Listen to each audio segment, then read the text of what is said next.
tema selanjutnya, wasiat selanjutnya adalah jujur dalam berkata.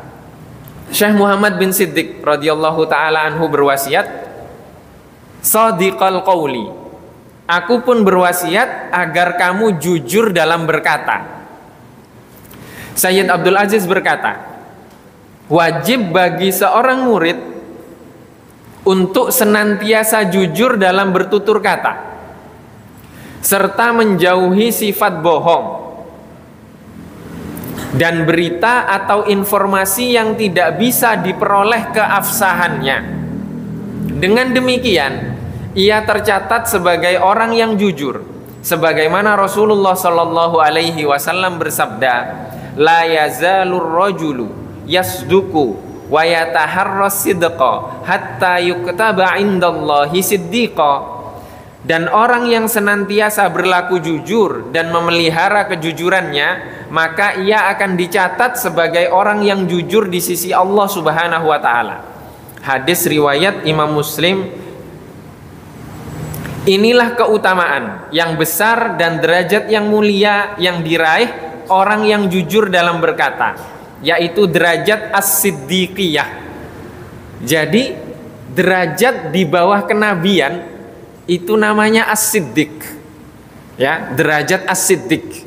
Derajat as-siddiq itu di bawah kenabian. Yaitu derajat as-siddiqiyah yang sangat luhur setelah derajat kenabian. Dari itulah Syekh Muhammad bin Siddiq radhiyallahu taala anhu mewasiatkan hal yang bermanfaat bagi seorang murid dalam perjalanan suluknya. Perjalanan suluk maksudnya perjalanan dia dalam mencari Allah Subhanahu wa taala.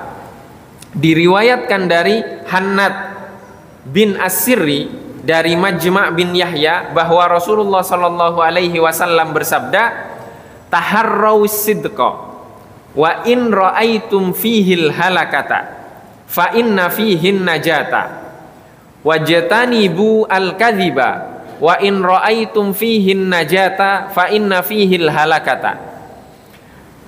Tetap jujurlah meskipun engkau dapati darinya kehancuran, sebab sungguh dalam kejujuran ada keselamatan.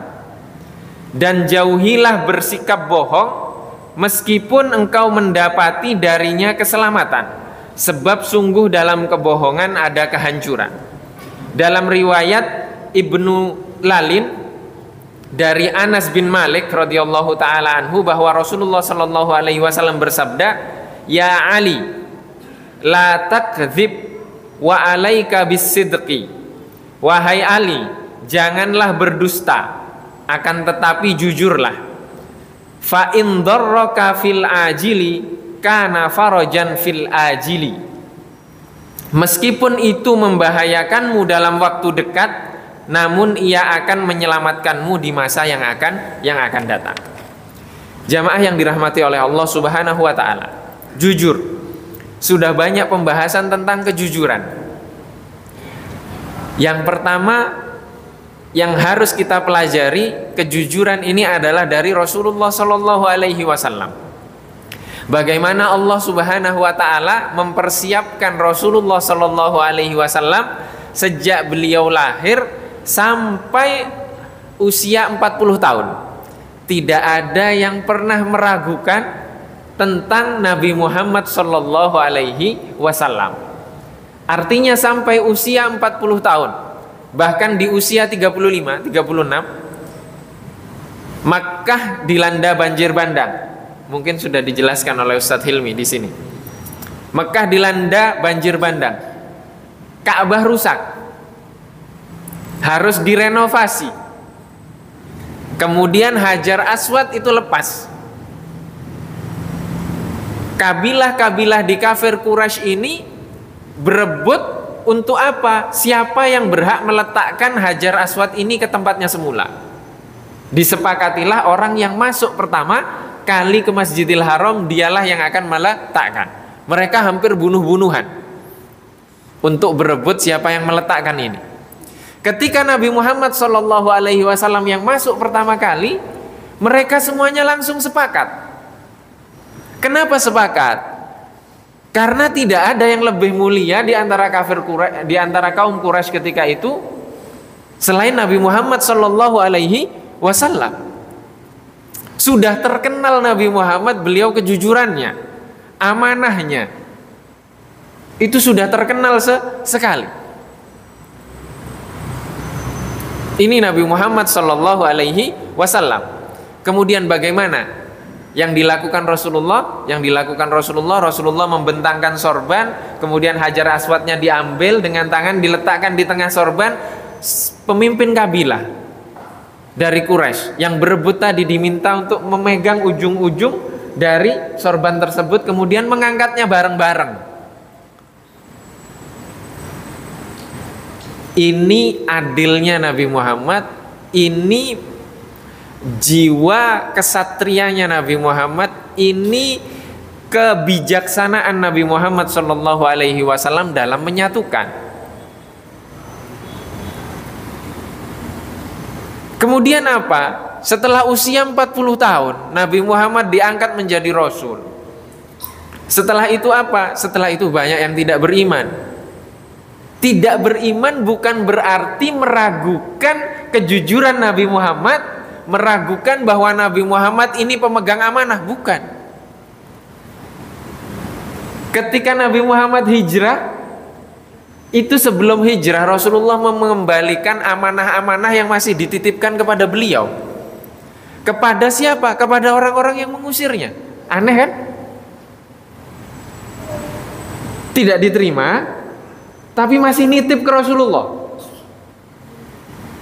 Artinya kan hanya tidak beriman mereka, mengingkari Nabi Muhammad, bukan meragukan kejujuran Nabi Muhammad Sallallahu Alaihi Wasallam. Artinya sombong.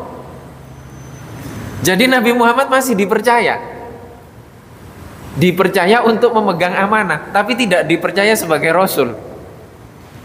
Kenapa? Karena sombong, merasa mereka lebih mulia dari Nabi Muhammad Sallallahu Alaihi Wasallam. Ini kejujuran Nabi Muhammad Sallallahu Alaihi Wasallam.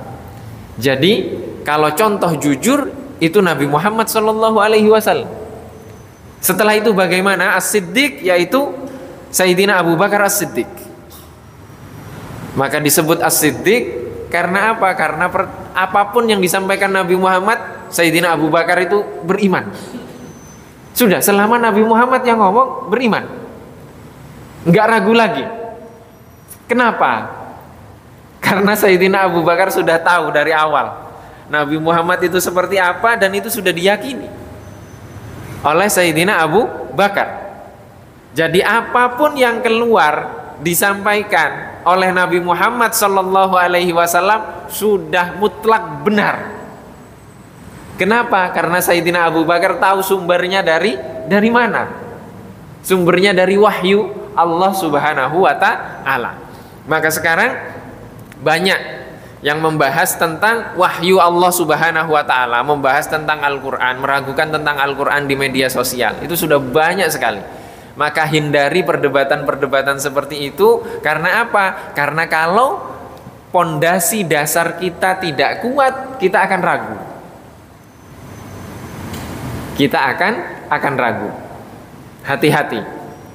Hati-hati. Maka di sini kejujuran yang ditekankan, bahwa Allah Subhanahu wa Ta'ala akan mencatat di sisinya seseorang ketika dia terus berusaha untuk jujur